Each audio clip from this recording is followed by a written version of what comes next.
Okay, let's dive right into this. Welcome to the Explainer. Now, since you're likely an advanced meditator, a neuroscientist, or a polymath obsessed with optimizing your cognitive output, you already know the basic truth. Your brain is an absolute battleground of competing networks. But today, we aren't just looking at generic focus. No, we're looking at how to actively hack your neurobiology to master what we call the neural seesaw. So think about this for a second. Why does your brain crash after 45 minutes of intense focus?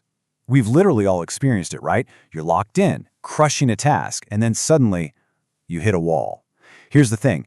You don't lose focus because you lack discipline or willpower. You lose it because you've hit a hard biological limit, specifically the rapid depletion of astrocytic glycogen in your prefrontal cortex. It's not a character flaw, it's just biology. So here's our roadmap for this explainer. 1. The brain's neural seesaw. 2. The glucose cost of focus. 3. The Salience Network switch. 4. Zen training and cognitive conflict. 5. Achieving effortless neural trait. And finally, 6. Leveraging rest and sleep. All right, kicking things off with Section 1, the brain's neural seesaw. To actually hack this system, we really need to define the two main competitors in your brain. First, we have the default mode network, or DMN. Think of this as your expansive associative ball mode. It's physically anchored in the ventromedial, prefrontal, and posterior cingulate cortices. And sitting in direct opposition to that is essential executive network, or CEN. This is your highly focused analytical box mode, which is driven by the dorsolateral prefrontal cortex and the posterior parietal cortex.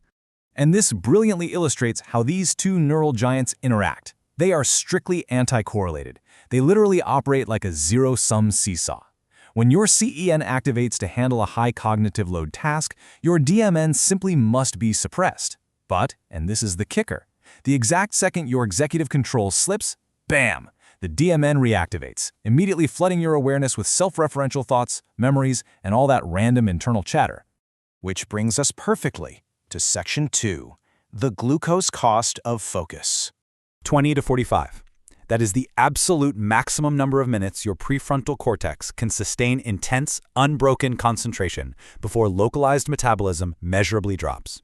Your executive control center basically runs exclusively on glucose. An active, top-down suppression of distractions, it's incredibly metabolically expensive. Focused box mode is essentially a high-performance sports car, but it has a notoriously tiny gas tank. So, this massive metabolic drain eventually triggers a forced shift. As the glucose in your frontal regions plummets, your brain automatically forcibly shifts you back to the default mode network. Why?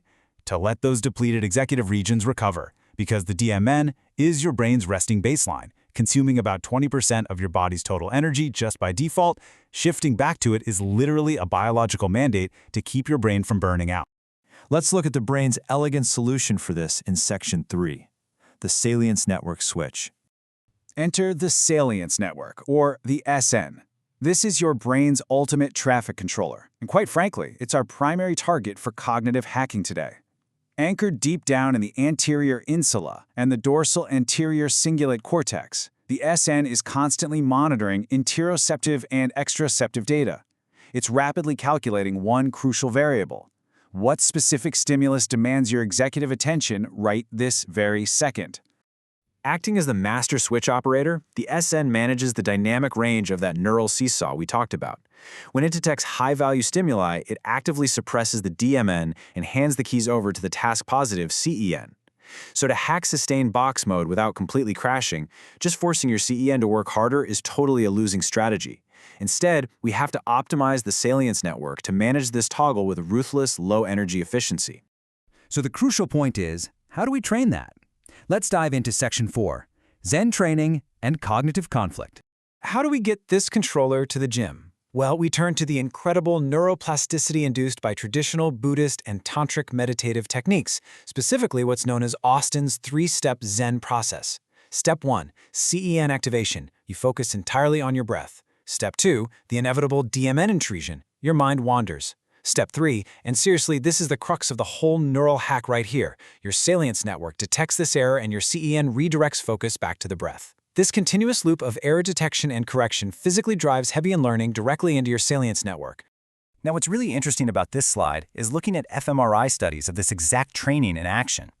When highly experienced Zen monks are given the Stroop task, which is designed to create massive cognitive conflict by, say, showing the word green but printing it in red ink, we see the physical results of thousands of hours of practice.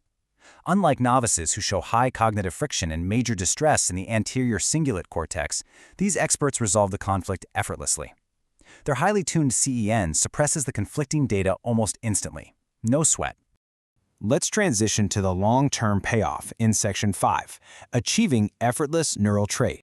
This data is where the magic happens. It reveals the ultimate hack, shifting from a temporary effortful state to a permanent effortless trait. Look at intermediate meditators. They show high anti-correlation between the DMN and CEN. They're basically actively, energetically forcing the DMN down. But advanced tantric and Zen practitioners, they achieve a profound homeostatic rebound. Their actual neural architecture physically alters, and that DMN-CEN correlation returns to baseline. Pure presence literally becomes neurologically effortless. And that is true neural mastery. By rigorously training the Salience Network over thousands of hours, the default mode network essentially becomes inherently suppressed during waking, focused states. And because it no longer requires that intense, top-down, glucose-burning suppression by the CLN, guess what? That 45-minute metabolic crash we talked about? It's completely bypassed. You've successfully hacked the system to favor box mode as a low-energy default baseline trait. Let's move to our final strategy and see how this builds out in Section 6. Leveraging rest and sleep.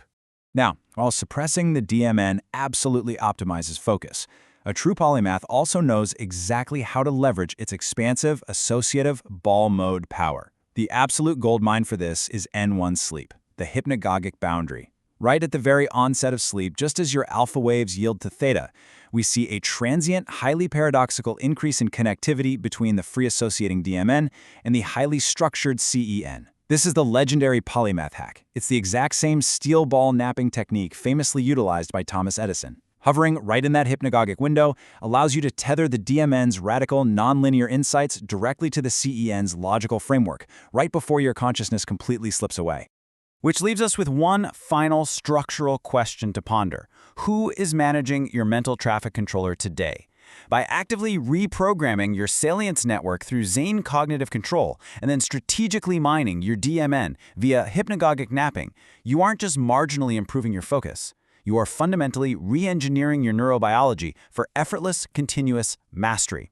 Thanks so much for joining me for this explainer. Now go optimize those networks.